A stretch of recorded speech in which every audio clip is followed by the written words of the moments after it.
Megastar చిరంజీవితో cinema అంటే ఏ artist అయినా సరే ఎగిరి గంతిస్తారు.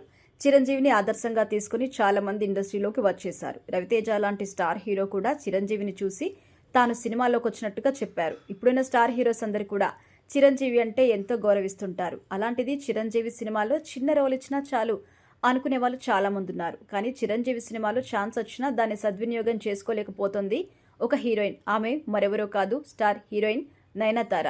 సౌత్ స్టార్ హీరోయిన్ అంటే అందరికీ టక్కున గుర్తుకొచ్చేది నయనతార. తెలుగు, తమిళ, కన్నడ భాషలో నటిస్తూ నయనతార స్టార్ హీరోయిన్గా ఎదిగింది. ముఖ్యంగా తమిళనాట నయనతార క్రేజే వేరు. అక్కడ స్టార్ హీరోస్తో సమానంగా పాపులారిటీ సంపాదించుకుంది. లేడీ ఓరియంటెడ్ సినిమాలో నటిస్తూ స్పెషల్ క్రేజ్ తెచ్చుకుంది. అయితే పెళ్లి తర్వాత నయనతార హవా కాస్త తగ్గిందనే చెప్పాలి. నయనతార ప్రస్తుతం మెగాస్టార్ చిరంజీవి సినిమాలో నటిస్తోంది. అనిల్ రావిపూడి ఈ సినిమాకి దర్శకత్వం వహిస్తున్నారు. ఇటీవల ఈ సినిమా షూటింగ్ లో నయనతార జాయిన్ అయ్యారు. అయితే నయనతార సినిమా యూనిట్ కి అనేక కండిషన్లు పెడుతున్నారట. పలు డిమాండ్లు అనిల్ రావిపూడి ముందు ఉంచుతున్నారట. నయనతార సాధారణంగా సినిమా ప్రమోషన్స్, ఆడియో ఫంక్షన్స్ కి దూరంగా ఉంటారు. గతంలో చిరంజీవితో 2 సినిమాలో నటించిన నయనతార ప్రమోషన్స్ కి దూరంగా ఉన్నారు. అయితే తాజాగా చేస్తున్న సినిమాకి మాత్రం ఖచ్చితంగా నయనతార ప్రమోషన్స్ కి రావాల్సిందే అని సినిమా యూనిట్ పట్టుబడుతున్నారట. అయితే అలా చేయాలంటే ఖచ్చితంగా రెమ్యునరేషన్ ఎక్కువగా ఇవ్వాలని నయనతార కండిషన్ పెట్టినట్టుగా తెలుస్తోంది.